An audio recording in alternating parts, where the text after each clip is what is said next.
Hello and welcome to another video. So today I thought we'd take a dive into making God's eyes or Mexican mandalas. Which are these? A really handy little craft activity that starts building on Knott's knowledge, and it's really fun to do with children of a variety of different ages. As I say, it really starts working that small hand-eye coordination, and I've had some children that have really taken to it and others that maybe not so great, but it's really great to engage those children who want to do a bit of crafting, who want to sit still and work on something. Even children that normally don't have a long attention span, sometimes when they get into this they're just going and going and going, and they can get into a really good flow. So if you're interested in learning how to make one of these to use with your forest school sessions, keep watching. I'll see you after the break.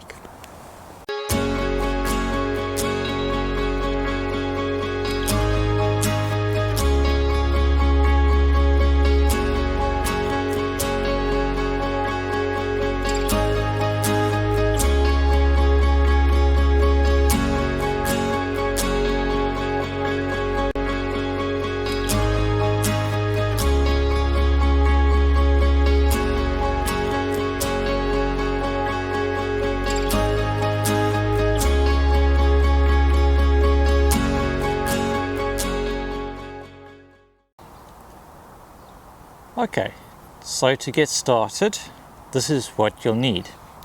You'll need 2 or 3 sticks, about pencil thickness is about right. They can be smaller diameter slightly, but you just want it solid enough that it can hold a bit of pressure without breaking. These are probably a little bit long, so about as long as quite a long person's fingers be okay. So if I snap these a little shorter, like that. So you can use different pieces of wood, so you can either gather some green wood, so cut some nice straight hazels. This is dead hazel. You can use sticks that you gather from the floor, bits of bamboo cane, basically anything that's this sort of thickness, lollipop sticks, but if you want to forage it from your environment, nice straight stems of hazel are perfect. Then we're going to need yarn of some sort, or string. The more colourful the better. So this is actually jute twine, which has been dyed. I found these on Amazon. So I used to use the acrylic wool, but I don't like leaving essentially bits of plastic lying about, because when you cut little bits off the yarn as you go, inevitably bits and pieces are going to be missed, and then they get left in the forest floor and they will last forever. Whereas jute and wool, real proper wool, is biodegradable and will break down, whereas the plastic won't. So I'm trying to switch to more sustainable cord, which is why I use a lot of this colored jute, which I found pretty good. It's a bit rougher in texture, but that's kind of nice, because you're out in the woods. You can't expect everything to be soft and fluffy. Adds a bit more realism to things. And then something to cut the wool. Now, would be better to have a full-size pair of kid scissors for this, but as I forgot to bring that, all I have is Leatherman. That's really all you need to get started.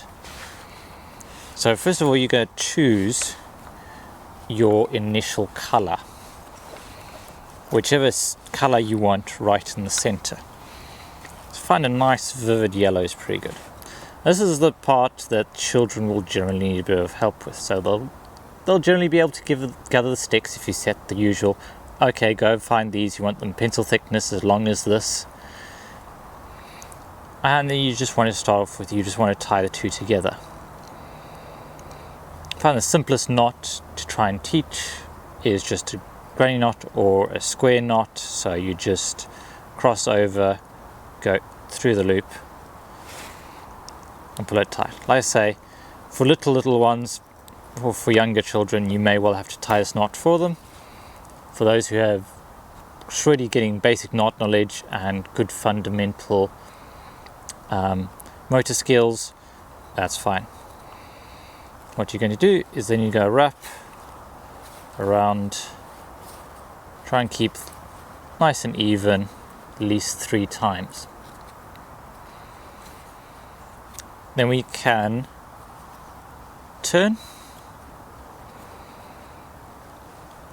go over, and then we just go through the center in the opposite way. Go over the center, that.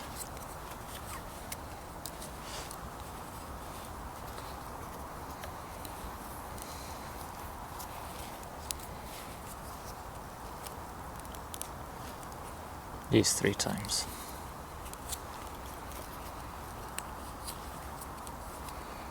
So what you want to be thinking about is the pattern you have here is going to be the center of your mandala, of your God's eye.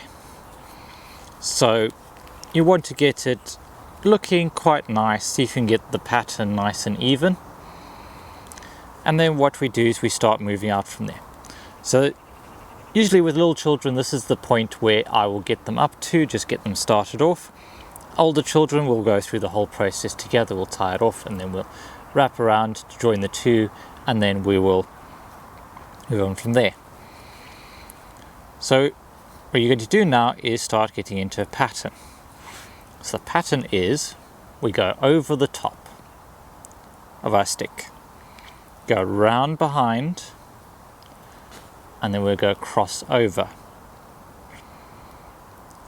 So we start back, round, over, cross over, and then once we've crossed over, we can then go on to the next stick in line there. And then we go around the back, we cross over onto our next stick.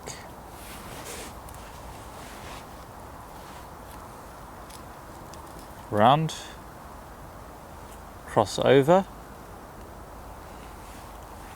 onto our next stick.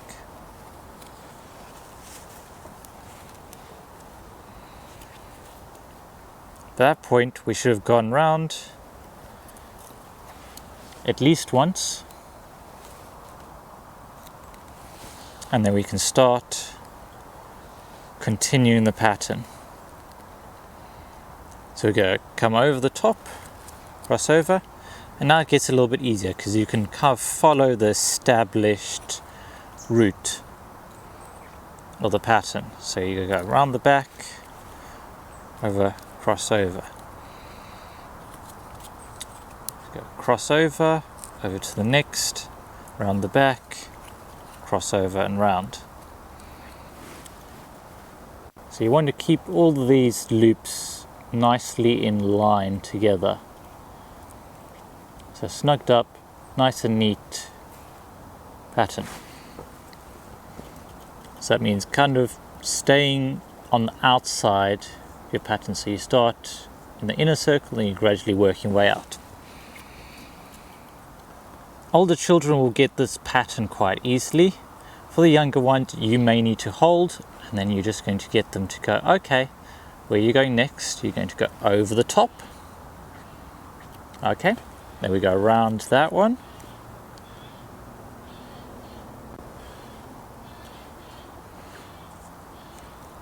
We go over to our next, and we go around. Because it takes a bit of coordination to get the hands and the string moving at the same time. Then when you want to change colour, when you've had enough of one colour,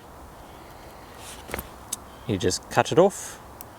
So all this time we've left the ball of wool attached to the string. We can choose our next colour, so I'll go for a nice orange here. And you just go tie the two threads together. Like I say, square knot is quite good.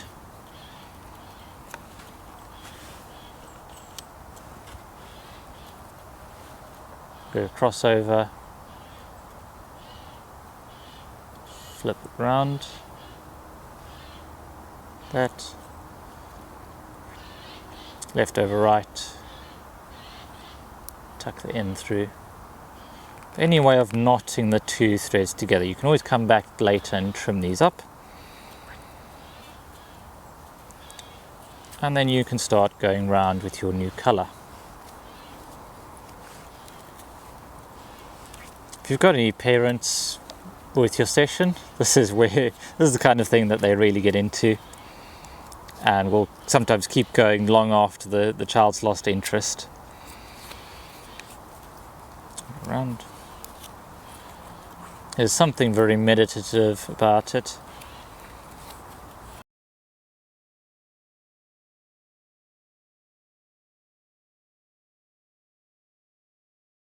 Change to another colour. Appreciate this might well start to make your eyes hurt as it's so bright.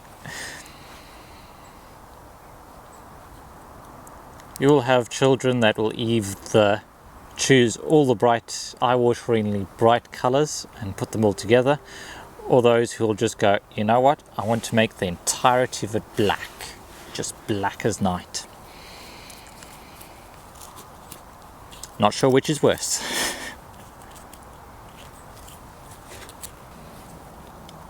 So once you've got a good eye in the centre, and you've got a couple of colours, you can decide how far out you want to go, whether you want to go all the way to the ends or leave some of the sticks poking out. You can also wrap all the way up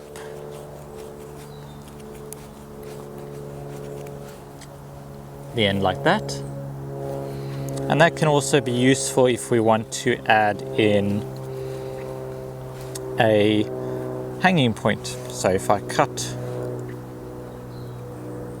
a nice big piece here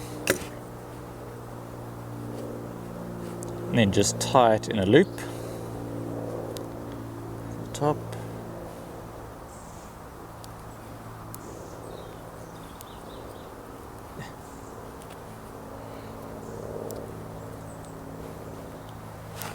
Create a little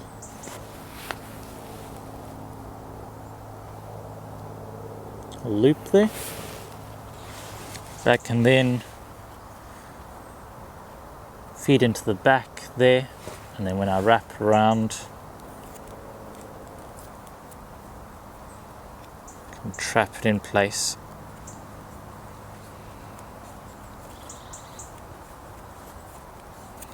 That come all the way down like that. I have a little loop that I can then use to hang it, and I can move on to the next stem, next stick, go all the way to the end there, and then all the way back, just do it very roughly, over into the next one, onto the last one.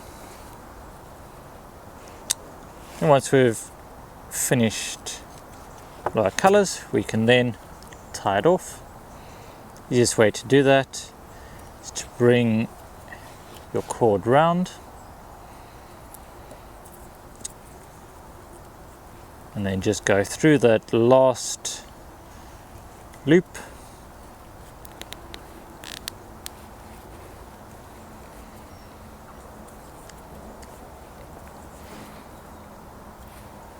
and there we go. Very rough, but you can build some really nice designs with this. If you add, like I say, if you add another stick in, it will change the pattern further, and you can basically just run wild with it and have a go at making these. So there you go, just a really simple little craft activity and a good way to start building those fine motor controls, consistency, and focus on knots, while still doing something that really appeals to the more craft focused children. So have a go with that, see how you get on. And if you're interested in more activity ideas like this, then I have a full PDF available for download with my top 20 forest school activities. Activities that use crafts, fires, tools, cooking, all sorts. The top 20 favorite activities that the children I've worked with really love. So I'll leave a link to that down below if you'd like to check that out. As I said, free to download and just my favorite forest school activities. With that, thank you so much for watching. I hope this has inspired you to have a go. Let me know how you get on. I'd love to get some feedback from you guys. And remember, make the most of every day, and I'll see you all next time.